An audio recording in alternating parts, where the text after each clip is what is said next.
Hello, I am Gao Chunhai. Recently, in the fan group, ask me a question in the comments section. Hear me talk so much about rail transit and low altitudes. Say if you can put the relationship between this. Tell everyone. In fact, when it comes to a DCT, I remember sharing it with you, I think from three aspects. The relationship between them. First, rail transit and low altitude. To some extent, its form.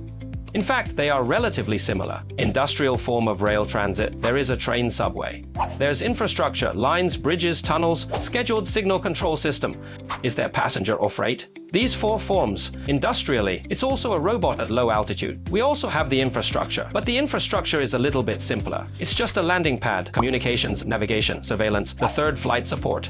That's what we said. Signaling system, dispatch system. Just these four pieces are related. The correspondence is still relatively strong. The subway train corresponding to the aircraft, flight support and control scheduling, corresponds to the signaling system of our subway. So we are now in TCT. They came straight in.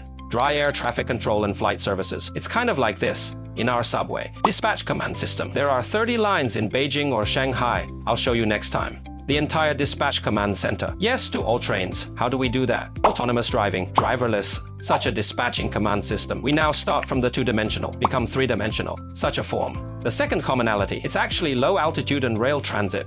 And important, it's safety. To some extent, low altitude safety requirements, in principle, more than orbital. The security requirements are even higher, because it is a three-dimensional complex system. Inside the tunnel, like a subway railway, it's a relatively closed area. Its risks are relatively manageable. And as we speak from a low altitude, it's not just three-dimensional. It's also affected by the weather. It's also affected by various aspects of electromagnetic interference. So this aspect, its security requirements, in fact, it is in the subway. There are also differences, but what are the same characteristics? The security logic is the same. Reach, as we said. AL level 3, level 2, level 1. In our subway, it is called SIL level 4. Third, it's actually a scheduling property. It's one network. As a subway, you also see a control center. It wants to take everything, to coordinate. So the air traffic control is also good here. Flight service is also good. It's also good for an area. It is also good for a region. In fact, there must be a unified network. And here's the idea. So its management model, they're actually pretty close. In the process, just past these three, there are key technologies. It has the industrial characteristics of its system, has its scheduling method. In these respects, it's very, very similar.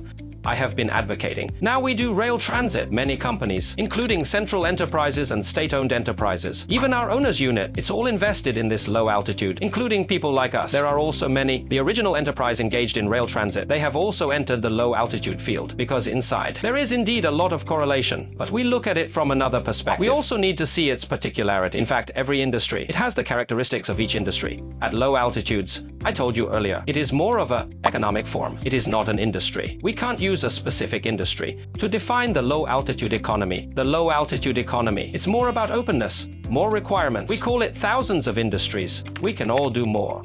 So don't be caught by our rail transit. These difficulties, scare back, that's okay. Each of us alone is fine. 10 people is fine. In the low-altitude economy, we will all find ourselves. Luminous heating point. You can also get some more rewards. In this place, I also wish you all the best in 2026. In the low-altitude economy, able to achieve more. Thank you very much. Follow me and take you on a journey to explore the technology.